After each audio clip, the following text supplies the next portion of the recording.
ዛሬ ይዘንላችሁ የቀረብነው በየቤታችን በብዛት የምንጠቀመውን ነገር ግን ጥቅሙን በውል የማናውቀውን ቅርንፉድን ነው።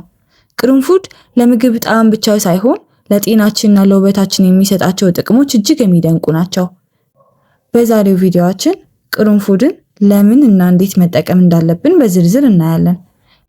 የመጀመሪያውና ቅርንፉድ በብዛት የሚታወቅበት ጥቅሙ ለጥርስ ህመም ነው። ቅርንፉድ በተፈጥሮ ኢዮጂኖል የተባለ የህመም ማስታገሻ ንጥረ ነገር ይዟል።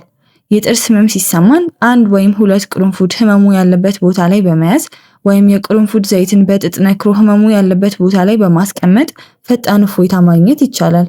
ባክቴሪያዎችንም በማጥፋት የድድ ጤንነትን ይጠብቃል። ሁለተኛው አስደናቂ ጥቅሙ ለፀጉር ነው። ቅርንፉድ በራስ ቅላችን ላይ ያለውን የደም ዝውውር በማፋጠን ፀጉር በፍጥነት እንዲያድግና እንዳይነቀል ያደርጋል። አጠቃቀሙ ጥቂት ቅርንፉዶችን ውሃ ውስጥ በማፍላት ውሃው ቀለሙ እስኪቀይር ድረስ ማቆየት፣ ከዚያም ውሃውን አቀዝቅዘን ፀጉራችንን በምንታጠብበት ጊዜ መጨረሻ ላይ ለመለቅለቂያነት መጠቀም።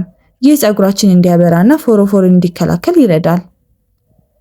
ሶስተኛ ለቆዳ ጥራትና ለወጣትነት። ቅርንፉድ ከፍተኛ የጸረ ኦክሳይድ ወይም አንታይ ኦክሲደንት ይዘት አለው። ይህም ቆዳችን እንዳይሸበሸብና የወጣትነት ገጽታችንን ጠብቀን እንድንቆይ ይረዳል።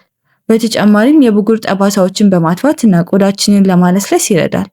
የቅርንፉድ ዘይትን ከሌላ ዘይት እንደ ኮኮናት ዘይት ጋር በማቀላቀል ቆዳችንን ማሸት ልዩነትን ያመጣል።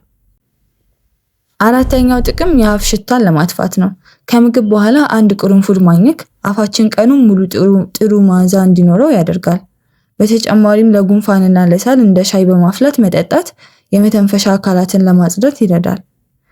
ውድ የሰንሰል ቲዩብ ተመልካቾች፣ ቅርንፉድ በትንሽነቱ ውስጥ እንዲህ አይነት ግዙፍ ጥቅሞችን ይዟል። ነገር ግን ማንኛውንም ነገር ከልክ በላይ መጠቀም እንደማይመከር ማወቅ አለብን። ለዛሬ የነበረን መረጃ ይህንን ይመስላል። እናንተ ቅርንፉድን ለምን ትጠቀሙበታላችሁ? አስተያየታችሁን ኮሜንት ላይ ጻፉልኝ።